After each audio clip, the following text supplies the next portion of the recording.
Baptiste, qui était fils de prêtre, n'a jamais exercé le sacerdoce.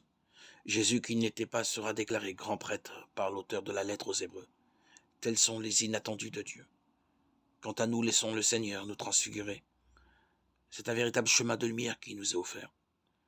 Le Christ est venu grand prêtre des biens à venir. Hébreux 9, 11. Une chose est sûre. Jésus n'était pas de la tribu de Lévi et ne pouvait donc en aucun cas et en aucune façon prétendre au titre de prêtre. Il ne l'a pas fait d'ailleurs. Mais l'auteur de la lettre aux Hébreux lui décerne ce titre, et de la manière la plus solennelle qui soit. Au chapitre 8, il a été dit que la réalité du sacerdoce du Christ est le point capital de son discours.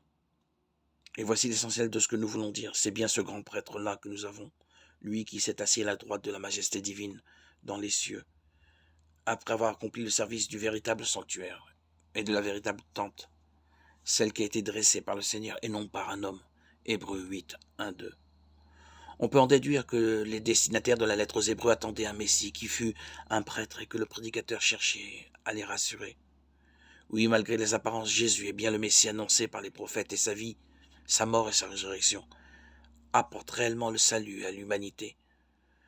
Pour ce faire, l'auteur emploie le vocabulaire cultuel du monde juif, sanctuaire, sacrifice, victime, sang versé, mais pour montrer en quoi, avec Jésus-Christ, toutes ces réalités de l'ancienne alliance sont dépassées, magnifiées. La loi de Moïse ne présente que l'ébauche des biens à venir et non pas l'expression même des réalités. Hébreux 10, 1.